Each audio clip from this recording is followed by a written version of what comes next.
Hello everyone, जय माता दी, जय श्री राम, हर हर महादेव, जय सिया राम, जय श्री माधव, जय हिंद। कैसे हैं आप सभी? Welcome back to my channel. I hope आप सब ठीक होंगे, सही मार्ग पे होंगे, अच्छे कर्म कर रहे होंगे, खुश होंगे। तो टॉपिक सब लोगों ने देख ही लिया होगा। आज इस वीडियो में हम लोग अगेन बात करने वाले हैं कलयुग, सतयुग, कली, बाबा कल्कि के बारे में। एंड जो भी चीज़ें हो रही हैं ना, जो जो सिचुएशन क्रिएट की जा रही है, जो वॉर फ्रंट्स खुल रहे हैं, जो वॉर होने के पॉसिबिलिटीज हमें दिख रही है, हम उन सब चीज़ों के बारे में आज डिस्कस करेंगे। ओके, तो सबसे पहले तो जो मैंने अपनी पहले की वीडियोस में जो बातें बोली है, जैसे कि मैंने बोला है कि भूकंप आएंगे, ठीक है, एंड नेचुरल डिजास्टर्स होंगे। और जितना भी मैंने बोला है, मैंने ये भी बोला था कि वॉर फ्रंट्स खुलेंगे, वॉर होगी, एंड हम लोगों को दिख रहा है, राइट, जो अभी हुआ है कश्मीर में। पाकिस्तान ने जो हरकत की है, अपना अंत इन्होंने खुद बुलाया है। तो अब ये सब होना हमें दिखना शुरू हो गया है। मेरे पास बहुत लोगों के मैसेजेस आ रहे हैं, कॉल आ रहे हैं कि आपकी वीडियो हमने देखी थी, उस टाइम पे हम लोगों ने ज़्यादा सीरियसली नहीं लिया इस चीज़ को, बट जब हमें दिख रहा है विद फैक्ट, विद प्रूफ कि हाँ वही हो रहा है, यू नो, लाइक आपने बोला था कि लड़ाइयाँ होंगी या फिर ये होगा वो होगा, वो सब हमें दिखना शुरू हो गया है। आग लग रही है, लाइक कितनी न्यूज़, तो आज भी आग लगी है। आज मैंने न्यूज़ देखी है कि पाकिस्तान के किसी एयरपोर्ट में आग लगी है। तो ये हम लोगों को दिख रहा है कि वॉर्स भी हो रही हैं। और अब सोच लीजिए, समझ लीजिए कि इस साल से वॉर फ्रंट्स खुलेंगे and there is no going back, ठीक है। बिगनिंग्स हो गई है वॉर की, अब हम धीरे धीरे करके आगे ही जा रहे हैं, ठीक है। धीरे अब वो जो मीन शनि योग आया है, इसके बाद से हम ऐसा नहीं हो सकता है कि थोड़ा पॉज आ जाए या फिर थोड़ा स्लो मूवमेंट हो। हम आगे ही जाएंगे और आगे वॉर्स है, आगे डिस्ट्रक्शन है, कलयुग का एंड है। ओके, तो ये बात दिमाग में बिठानी बहुत ज़रूरी है, क्योंकि बहुत लोगों का मेरे पास मैसेजेस आए कि आपने बोला वॉर्स है, लेकिन अब आगे क्या है ना, आगे किस तरह से होगा, आगे क्या होगा। तो हम एक ही चीज़ बोलते आ रहे हैं कि सिर्फ माधव का नाम जाप करिए, सिर्फ माधव को पकड़ के रखिए, भगवान को पकड़ के रखिए, क्योंकि वो किसी भी भक्त के ऊपर कष्ट नहीं आने देंगे, ठीक है। एक ही उपाय है, वो मैं ऑलरेडी शेयर कर चुकी हूँ कि सिर्फ एक तो अच्छे कर्म करो, ठीक है, बुरे कर्मों में मत फंसो, एंड सिर्फ माधव का नाम लो, भगवान को पकड़ के रखो, दैट्स इट। वो आपको कुछ होने ही नहीं देंगे। ओके, तो यस, वॉर तो होनी है, अपने आप को रेडी कीजिए अपने। ये मैंने आई थिंक आज से पहले किसी वीडियो में नहीं बोला है, फिर बोला, आई डोंट रिमेंबर, बट इस वीडियो में मैं बोलूँगी कि अपने आप को पूरा फिजिकली भी रेडी कीजिए। अपनी फिजिकल एक्टिविटीज, चाहे वो आप कोई स्पोर्ट्स ज्वाइन कर लो या फिर घर में ही कुछ एक्टिविटी करना शुरू कर दो, जिससे आपकी बॉडी ना, ऐसा नहीं होना चाहिए कि आगे जाके ज़रूरत पड़े, अगर आपको बोला जाए कि fight for your country, fight for your धर्म, तो आपकी बॉडी ही रेडी ना हो, आपकी बॉडी रिजेक्ट कर दे इतना ज़्यादा प्रेशर लेने के लिए, यू नो। तो इस बात को समझने की बस थोड़ी सी ज़रूरत है कि अपने आप को फिजिकली, इमोशनली, मेंटली हर तरह से बिल्कुल रेडी करना है। अभी भी टाइम है। जो मेन वॉर होनी है वो तो मैंने जैसे बोला 26, 27 इस साल से शुरुआत हो गई है ना, और अभी आगे बढ़ेगा भी। यस, इस साल पाकिस्तान इंडिया का भी बहुत मेन चीज़ें होनी है, लड़ाइयाँ भी होनी है, बट मुझे नहीं लगता कि ऐसा लेवल का होगा कि पब्लिक को भी बीच में आना पड़ेगा। ऐसा नहीं होगा। अभी तो हमारी आर्मी इतनी सक्सेसफुल है, हमारी आर्मी इतनी केपेबल है कि वो संभाल लेगी। लेकिन आगे जाके अगर कभी हमारी आर्मी हमें कहती है कि हमें हमारे इंडियंस की ज़रूरत है ना, हमें ज़रूरत है कि हम सब एक साथ आके लड़ें, तो हम इतने केपेबल हों कि हम लड़ सकें। एक कंट्री है, वहाँ का रूल है कि वहाँ के हर इंसान को आर्मी की ट्रेनिंग लेनी होती है, इसी वजह से, क्योंकि उनकी जो कंट्री है ना, वो यही कहती है कि अगर आगे जाके हमारी कंट्री को ज़रूरत पड़ती है, तो जो नॉर्मल सिविल लोग हैं, जो हमारे नॉर्मल पब्लिक है, हमारी जनता है, वो भी इतनी केपेबल हो कि वो आर्मी के साथ मिलकर लड़े। तो मैं वही कह रही हूँ कि ठीक है, कोई ऐसा रूल नहीं है इंडिया में, लेकिन हमारे पास खुद तो माइंड है, हमारे पास खुद तो इतनी समझदारी हम दिखा सकते हैं ना कि हम अपने आप को उस तरह रेडी करें, फिजिकली भी एंड मेंटली भी, हर तरह से हम इतना इतना रेडी रहे कि हाँ, अगर लड़ना है तो फिर हम भिड़ सकें, यू नो। तो ये सब ना आप लोग भी ध्यान रखिएगा, अपनी डाइट पे बहुत ध्यान दीजिए। जितना हो सके उतना अच्छा कंज्यूम कीजिए, नॉन वेज बिल्कुल कंज्यूम मत करो, बिल्कुल भी। मैं अपनी एक मेरे पास एक एक्सपीरियंस आया है, वो मैं शेयर करूँगी इस वीडियो में, ठीक है। एंड अगर आप भी अपने वो एक्सपीरियंस मुझे शेयर करना चाहते हो, जो आपको पता है कि हाँ, यहाँ पे कली का बहुत मेरे पे इम्पैक्ट हो रहा था, एंड मैं समझ गई कि कली का इम्पैक्ट हो रहा है, इतनी नेगेटिविटी, और फिर आपने अचानक से भगवान को पकड़ा तो वो प्रॉब्लम सॉल्व हो गई, ठीक है। अगर ऐसे कोई आपके पास है एक्सपीरियंस, तो आप मुझे शेयर कर सकते हो, मैं अपनी नेक्स्ट वीडियो में शेयर कर दूँगी, ठीक है। नेक्स्ट वीडियो में मैं आपके एक्सपीरियंस को मैंशन करूँगी। इस वाली वीडियो में जो मेरे पास एक एक्सपीरियंस आया, वो मैं ज़रूर मैंशन करूँगी आगे। तो मैं यही बोलूँगी कि नेगेटिविटी बहुत फैलेगी, बहुत फैलेगी, यहाँ तक कि भक्तों को भी ना नेगेटिविटी आके ट्रिगर करने की कोशिश कर रही है। बट अगेन हमको यहाँ से स्ट्रॉन्ग रहना है, हमें कुछ भी नेगेटिविटी में नहीं फंसना है, हमें किसी भी ट्रैप में नहीं फंसना है, क्योंकि हमें यही सोचना है कि ये कल ही है। अगर हम कल ही के ईगो सेटिस्फाई कर रहे हैं यानी हम खुद को और भगवान को कमज़ोर कर रहे हैं, ऐसे कमज़ोर दिखा रहे हैं, राइट। तो अपने आप को भगवान को कमज़ोर नहीं दिखाना है, बिकॉज हम कमज़ोर नहीं, हमारे ईश्वर से बढ़कर किसी की शक्ति नहीं है ना। हमारे भगवान से बढ़कर, हमारे कल्कि से बढ़कर किसी की भी शक्ति नहीं है। कलयुग के राजा है कल्कि, राइट। लेकिन बस वही बात है कि अब डिस्ट्रक्शन का टाइम आ रहा है, कलयुग का एंड आ रहा है, तो वो नेगेटिविटी बहुत जल्दी जल्दी काम कर रही है। इतना बस ध्यान रखना है कि अपने आप को यहाँ से स्ट्रॉन्ग रखना है, कुछ भी हो जाए अपने पे नेगेटिविटी हावी मत होने देना, ठीक है। बिकॉज अब आगे जाके ना बहुत ऐसी कोशिशें की जाएंगी, लोगों का दिमाग पलटा जाएगा, लोगों के दिमाग के साथ खेलने की कोशिश करेगी नेगेटिविटी, गुस्सा बहुत आएगा, आपस में लड़ाई झगड़े बहुत होंगे, ठीक है, फैमिलीज में बहुत लड़ाई होंगी। एंड नॉनवेज मत खाइए, अगर आप नॉनवेज खाते हैं ना तो वो चीज़ आप पे डबल से डबल मतलब आई वुड से कि इंटू 100 इतना आपके ऊपर वो इम्पैक्ट करेगी। एंड जैसे कि हमें पता है कि नॉनवेज हमारे कल्कि बाबू को भी नहीं पसंद, जो लोग नॉनवेज खाते हैं ना कल्कि बाबू ना नहीं छोड़ेंगे, ठीक है। तो आप बिल्कुल नॉनवेज से तो बिल्कुल दूरी मेंटेन कर लो, बिल्कुल दूरी, ठीक है। नॉनवेज से, शराब से, जितने भी हमारी ये जैसे ना काम वासना है, जितनी भी ये सब हमारे इमोशन पे जो हमें पता है, जेलेसी है, काम वासना है, किसी को नीचे दिखा दो, अगर हमारा घर अच्छा है, हम अच्छे हैं तो दूसरे को नीचे दिखाओ, ये सब चीज़ें वो है जो आगे जाकर आपके खुद के लिए बहुत खतरनाक बन सकती है, ठीक है।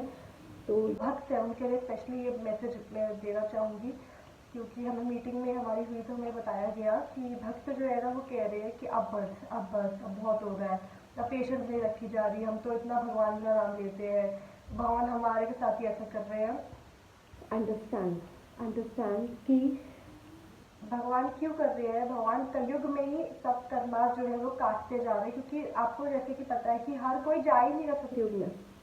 सतयुग में ऐसा नहीं है कि हर दूसरा इंसान सतयुग में चला जाएगा, नहीं, सतयुग में सिर्फ उनके भक्त जाएंगे। और ऐसा होता है ना, भक्ति आसानी से नहीं मिलती, आपको हर परीक्षा देनी पड़ती है, तो वो परीक्षा ले रहे हैं। आपके अगर कोई ऐसे कर्म है जो आपको भी नहीं पता, आपकी पास्ट टाइप से आपके साथ चलता हुआ आ रहा है, तो कल्कि जो है ना उन कर्मों को इस कलयुग में ही काट रहे हैं, खत्म कर रहे हैं, ताकि वो आपको अपने साथ सतयुग में लेके जा सके, आपकी सोल को सतयुग में लेके जा सके, ठीक है। तो just be ready and don't give up, हमारे ईश्वर कभी गलत नहीं होने दे सकती हमारे साथ, ओके। तो यस, एंड अगेन एक और चीज़ में डिस्कस करनी है। थोड़े समय पहले, थोड़े दिन पहले जगन्नाथपुरी में जो झंडा होता है, एक गिद्ध आया है, और वो वीडियो मैंने देखी है, मेरे को अगर लिंक मिल जाता है तो मैं वो शेयर भी कर दूंगी, ठीक है, आप लोग देख लेना लिंक के थ्रू जाके। एक गिद्ध ने आके ना वो झंडे को, मतलब वो वीडियो में दिखाया कि वो जो गिद्ध है वो झंडे को, जो कि जगन्नाथपुरी के ऊपर जो झंडा होता है उसको लेकर वो घूम रहा है, लाइक गिद्ध आया है एंड उस झंडे को निकाला है, उसके मुंह में है, गिद्ध के मुंह में वो झंडा है एंड वो पूरा घूम रहा है, ठीक है। तो अब आप खुद सोचिए कि एक टाइम पे वहाँ पे गिद्ध दिखते भी नहीं थे जगन्नाथपुरी में, और अब गिद्ध आया, उसने वो झंडा निकाला और वो पूरा वीडियो था, हम लोगों को दिख रहा है कि वो घूम रहा है, ठीक है। तो हमें एक और प्रूफ जो झंडे में जो ध्वज है उसमें अग्नि लग चुकी है ना, उसमें अग्नि भी लग चुकी है, ये भी प्रूफ था। एंड जो मूर्ति है, जो यात्रा निकलती है, तो जो हमारे तीनों ईश्वर की मूर्ति है, वो मूर्ति अभी 2-3 बार, ऐसा 2 बार हुआ है, 3 बार हुआ है कि यात्रा के दौरान वो मूर्ति गिर गई है, यानी उन्होंने जगह छोड़ दी है ना। एक वीडियो में हमने पहले बात की है कि मूर्ति गिरने का मतलब होता है कि भगवान ने, ईश्वर ने वो जगह छोड़ दी है। एंड क्यों छोड़ दी है, क्योंकि अब टाइम है फाइट का, अब टाइम है कलयुग के एंड का, सतयुग की स्टार्टिंग का, उससे पहले होगा युद्ध। तो युद्ध में क्या होगा, युद्ध में हमारे जितने देवी देवता हैं, हमारे जितने भी चिरंजीवी है, सब एक साथ आएंगे, युद्ध होगा। जितने भी कल्कि सेना, लाइक मैं हूँ और भी जितने लोग हैं, जितने भी कल्कि सेना के हैं, सब एक जगह आएंगे। अगेन एक और चीज़, जितने भी हमारे योद्धा रहे हैं ना, चाहे वो हमारे संभाजी बाबा हो, ठीक है, शिवाजी बाबा हो, हमारी जितने भी महान योद्धा रहे हैं, बड़े बड़े ऐसे जिन्होंने एक हिस्ट्री क्रिएट की है, जिन्होंने अपनी जान तक दी है अपने सनातन धर्म और देश के लिए, उन योद्धाओं की एनर्जी अब बहुत फील होने वाली है हम लोगों को, बहुत, क्योंकि वो उनकी सोल भी अब ना अवेकन हो रही है, ठीक है। अब योद्धा, आप खुद सोचो ना कितनी बड़ा युद्ध है जो जो कलयुग का एंड का युद्ध है उसमें क्या हमारे योद्धा नहीं आएंगे जिन्होंने अपनी जान तक दी, जिनके अंदर इतना प्रेम है अपने अपने सनातन धर्म अपने देश को लेकर, तो हमारे उन योद्धाओं की एनर्जी फिर से अवेकन हो रही है, हमारे योद्धाओं की एनर्जी फिर से जागृत हो रही है।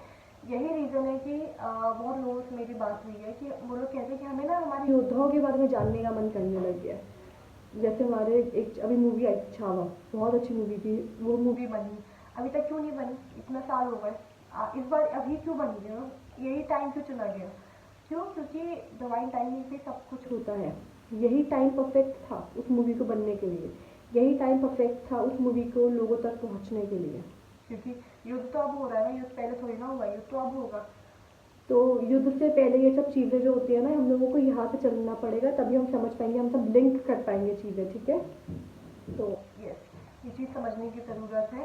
एंड बहुत चीज़ें और भी हो रही है, अर्थक्वेक्स भी आ रहे हैं, अग्नि भी लग रही है, आग भी लग रही है, बहुत कुछ हो रहा है, बट मैं मेन चीज़ें डिस्कस करती हूँ आप लोगों के साथ, क्योंकि वरना वीडियो बहुत लंबी हो जाती है, राइट। हाँ, एक ये भी हुआ, जैसे मैंने बोला कि बहुत ज़्यादा एग्रेसिव होंगे लोग, बहुत एग्रेसिवली रिएक्ट करना शुरू कर देंगे। तो एक केस हमने पहले देखा था कि क्या तुलसी भाजी का केस था वो, जिसमें हमें पता है क्या हुआ। उसके बाद एक और दूसरा केस आया, वो ड्रम वाला, ब्लू ड्रम वाला। उसके बाद भी इतने सारे केसेस आ चुके हैं जिसमें वाइफ ने हस्बैंड को मार दिया, फिर कुछ केसेस जिसमें हस्बैंड ने वाइफ को मार दिया। तो क्यों इतनी ज़्यादा हैवानियत, इतनी ज़्यादा नेगेटिविटी इसी वजह से होती जा रही है, क्योंकि दिस इज द एंड, ठीक है, दिस इज द एंड। जिन लोगों के बिल्कुल भी यहाँ कंट्रोल नहीं होगा ना, वो अपने हाथ से बड़ा से बड़ा कांड कर देंगे, ठीक है। जीव जंतु पक्षी अचानक से ऐसे बोलेंगे, हाँ, ये भी बहुत लोगों ने मुझे बोला कि हमें ऐसा लगता है कि हमारे सामने जैसे कोई उन्होंने फॉर एग्जाम्पल उनके सामने कोई चिड़िया बैठी है, तो उन्होंने बोला कि हमें ऐसा लगता है कि वो ना अचानक से बोली है, ह्यूमन लैंग्वेज में, और हमारा कैसे ध्यान जाता है तो बिल्कुल नॉर्मल होता है। तो ये भी एक मैं बोलना चाहूँगी, ये एक सिम्टम है कि जो नॉर्मल पक्षी, जो हमारे पक्षी हैं, हमारे पशु हैं ना, हमें ऐसा लगेगा कि ऐसा क्लिक होगा कि उन्होंने हमारी लैंग्वेज में हमें कुछ बोला है, या फिर वो नॉर्मल हो जाएगा। तो इसका सिम्टम। और एक कौवे की वीडियो मैंने देखी थी, वो कौवा प्रॉपर ह्यूमन लैंग्वेज में ना वेट पढ़ रहा था। आई वॉज शॉक्ड लिटरली, मुझे ऐसा था कि ओके नाउ मतलब थिंग्स आर हैपनिंग, और ज़्यादा चीज़ें हमें दिखना शुरू हो गई है। तो यस, वो वीडियो आप लोग के चाहे सर्च कर लेना, क्रो के बारे में है, वो कौवा जो है वो वेट पढ़ रहा है, ठीक है। एक और चीज़ भी ऐसी, ये पॉइंट लिखा हुआ है, आप लोगों को पता होगा, कुछ हमारे साइंटिस्ट लोगों ने, ऐसा होता है ना कि हम खुद के पैरों पे ही हम खुद ही गड्ढा भी तो खोद रहे हैं, उसमें खुद भी जाके कूद भी रहे, ऐसा होता है ना कि हम खुद को ही धक्का दे रहे हैं कि जाओ जाके जस्ट डाई। ऐसा हम ह्यूमन खुद ऐसा करते हैं अपने साथ। पहले हम लोगों ने रोबोट्स को बहुत पावर दे दी है, ठीक है, रोबोट्स पूरी पावर में है, अब पूरी पावर में है, टेक्नोलॉजी पूरी पावर में है, अभी भी हम ह्यूमंस जो है वो नहीं थके। एंड हम लोगों ने जो पुराने जीव है, ठीक है, जिनको भगवान ने एक रीज़न था कि इंसान आने से पहले दूर कर दिया था, ठीक है। इंसान जब बहुत ज़्यादा एग्जिस्टेंस में आना शुरू हो गए थे, उस टाइम पे डायनासोर्स या फिर ऐसे भी और जितने भी खतरनाक जीव थे, उनको भगवान ने दूर कर दिया था, उनको ख़त्म कर दिया था, क्योंकि उनको पता था कि बैलेंस नहीं हो पाएगा एक ही जगह पे, ह्यूमन बीइंग एंड ये सब जानवर जो है वो नहीं रह सकते, ठीक है। देयर वाज अ रीज़न ना कि भगवान ने पूरा ये चक्र चलाया था कि अब इन जीवों का टाइम नहीं है, अब ह्यूमन बींग्स आ गए तो अब ये जीव नहीं रह सकते। बट वी आर ह्यूमन, हम लोगों को तो चैन ही नहीं मिलता ना। तो कुछ साइंटिस्ट हैं, उन्होंने फिर से कहीं से डीएनए कलेक्ट करके फिर से जो डायनासोर्स हैं उनको बनाया है, ठीक है, उनको बनाया है। तो यस, अब जो डायनासोर्स है, they are back in their existence, okay, dinosaurs are back in their existence and now we are going to live with dinosaurs, ठीक है। so yes, and ये बहुत हम लोगों को समझ नहीं आएगा, जो नॉर्मल लोग हैं ना उनको लगेगा कि अच्छा है ना ये है, बट जब बात बिगड़ना शुरू हो जाती है ना तब पता चलेगा वो, तब एक टेक्नोलॉजी जब बहुत ज़्यादा पावर में आएगी, जब दिक्कत आ जाती है ह्यूमन बींग्स पे, जैसे कोविड आया, कोरोना आया, तब हम लोग कहते हैं कि शिट ये क्या हो गया, हमें पता ही नहीं कि हम कितने टाइम से वो प्लानिंग करते आ रहे हैं, चाहते हुए ना चाहते हुए, कॉन्शियसली अनकॉन्शियसली। एंड जब उसका हमें रिजल्ट मिल जाता है तो हम लोग बैठ के रोते हैं, है ना। एंड मैं मतलब मे बी बहुत लोग मुझे बोले we are very rude, but मैं एक बात बोलूँ कि आई एम समवन जिसको नेचर बहुत प्यारी है। I respect mother nature and I love mother nature. तो मुझे लगता है कि मदर नेचर जो करती है ना ह्यूमन बींग्स को, जो पनिशमेंट देती है मदर नेचर, वो बहुत अच्छी होती है, बहुत अच्छी। अब जो पनिशमेंट मिलनी है ना, अब तो वैसे भी अंत है कलयुग का, तो अब तो और ज़्यादा पनिशमेंट्स मिलेंगी, अब तो कोई माफ़ी है ही नहीं। तो आई विल एक्चुअली इन्जॉय कि यस, जियो के साथ जितना गंदा किया, मदर नेचर के साथ जितना गंदा किया ना, उतना ही वी डिजर्व बैक। ठीक है, तो ये और भी बहुत सारे पॉइंट्स है, बट ये वीडियो बहुत लंबी हो गई, तो जल्दी नई वीडियो बनाऊंगी मैं, जल्दी एक और वीडियो बनाऊंगी, बिकॉज बहुत सारे पॉइंट्स थे। लेकिन होता है ना कि इतनी चीज़ें मुझे ऐसे ही याद आ गई तो मैंने शेयर कर दी। जो मैंने पॉइंट्स शेयर किए हैं ना, वो डायरी में ऑलरेडी लिखे हुए हैं, तो ये लेकिन और भी पॉइंट्स हैं जो मुझे शेयर करने हैं, तो मैं जल्दी एक वीडियो बनाऊंगी। एक एक्सपीरियंस मुझे शेयर करना था। इन्होंने मुझे बताया एक्सपीरियंस में कि मेरे घर पे ना बहुत लड़ाइयाँ होने लग गई है। ठीक है, मैं नाम नहीं लूँगी कि उन्होंने बताया कितने शेयर की है, बट उन्होंने बोला कि अब शेयर करना, लोगों को मदद मिलेगी, तो that's why I am sharing. तो इन्होंने बोला कि मेरे घर पे बहुत लड़ाइयाँ होने लग गई है, इतने लेवल की कि मतलब ऐसा हो जाता है कि या तो मैं दूसरे इंसान को मारने पे हो जाती थी, या फिर वो मुझे मारने पे हो जाता था, या फिर ऐसा हो जाता था कि मैं सुसाइड करने का सोच लेती थी, या फिर वो सुसाइड करना लग जाता था, मतलब मुझे उसको रोकना पड़ता था किस्सा पे। तो कह रही ऐसा बहुत चलता रहा। उसने बोला कि लड़ाइयाँ होती रही थी, लेकिन अचानक से होता है ना कि यार पहले महीने में 2 बार हो रही है, अब हफ्ते में 2 बार हो रही है, कितना फ़र्क है। तो कह रही मेरे को ना, मैंने आपकी वीडियोस देखी तो मुझे थोड़ा लगा कि ऐसे कली का ही इम्पैक्ट है, ये नेगेटिविटी है। तो उन्होंने जो हमारे माधव का नाम है, उन्होंने स्त्री संध्या करनी शुरू कर दिया और माधव का नाम लेना शुरू कर दिया। तो उन्होंने साफ साफ बताया कि अगर लड़ाई हो रही है और मैं माधव का नाम जाप कर रही हूँ, तो पता ही नहीं चला कि लड़ाई अपने आप शांत हो गई। यू नो, किसी का इंसान का मतलब बहुत ज़्यादा गुस्सा चढ़ा हुआ है सिर पे, वो कह रहा है कि नहीं मैं लटक जाऊंगा, मैं ये कर लूँगा, मैं वो कर लूँगा, मैं सिर्फ माधव का नाम जाप कर रही हूँ, मैं उसको रोक भी नहीं रही हूँ यार, मैं बस माधव माधव माधव माधव किए जा रही हूँ। तो वो इंसान अपने आप शांत हो गया, समझ लो, वो इंसान अपने आप शांत हो गया, उसका दिमाग चलना शुरू हो गया, वो काम डाउन हो गया। तो ये एक एक्सपीरियंस है, एंड उनकी लाइफ में ना अब उनकी थोड़ा सिचुएशन बेटर है, यू नो। तो बस उन्होंने यही बोला कि अब बताना कि सच में बहुत ज़्यादा नेगेटिविटी फैल गई है, एंड सिर्फ एक ही इलाज है कली को ख़त्म करने का, नेगेटिविटी को ख़त्म करने का सिर्फ एक ही इलाज है, कल की माधव और जितने जितने हमारे ईश्वर है वो। ठीक है, तो बस वही ध्यान रखिएगा। Thank you so much for watching. जय माता दी, हर हर महादेव, जय श्री राम, जय सिया राम, जय हिंद, जय श्री माधव। सही मार्ग पे रहिए, अच्छे कर्म करिए, खुश रहिए, स्त्री संध्या ज़रूर कीजिए। धन्यवाद।